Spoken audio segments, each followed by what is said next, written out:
It's Bee Week here at the Ela Area Public Library, and our Forge Makerspace is having multiple workshops to show our community how to make their own mason bee homes. Our original designs were 4 inches tall, and a bee expert let us know that we needed to increase the size to 6 inches tall.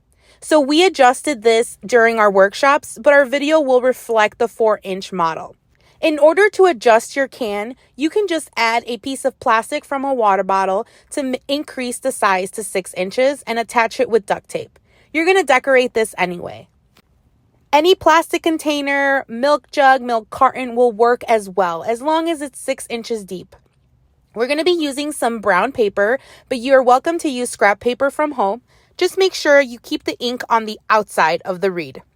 Our papers are roughly 3 by 7 inches, and we're going to roll on the longest side and make reeds that are 7 inches tall. Make sure that the diameter of your entryway into your reed is no smaller than a typical paper straw. And we're going to secure this with a piece of tape. Now we're going to go ahead and insert our reed into our container and measure it out, making sure that the reed is no taller than our container. We're going to go ahead and snip off that extra bit. We're also going to do this with the rest of our reeds.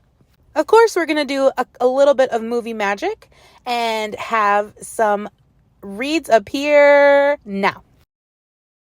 To add a little bit of more protection, we're going to go ahead and close off one side of your reed by layering the paper over one side over the other and securing it with tape just like this.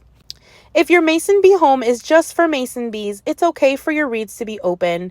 There's no other critters as long as it's closed on the back of it. So our cans do have a bottom.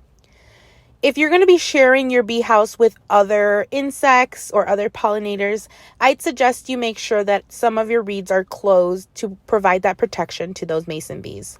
Now it's time for the fun part. We're going to go ahead and decorate the outside of our container. We're going to be using some very beautiful duct tape that we found at our local craft store. You can use paint. Acrylic paint works best. Just make sure you seal it with some Mod Podge so that the water, when it rains, doesn't wash it away. And we're just going to cover it all and decorate it however we would like. And as you can see here, not all of our reeds are the same size and height, which is perfect and what mason bees like. Now we're going to add a roof to our can. For our project, we will be using cedar wood planks that have been cut so that it creates this really cute triangular roof. We're going to leave about 1 inch of a lip over our can to protect it further from water. Our planks were engraved on our Glowforge laser cutter, and we're going to be using some wood glue to attach the 2 pieces together. The engravings show our library logo as well as the Lake Zurich Rotary Club logo.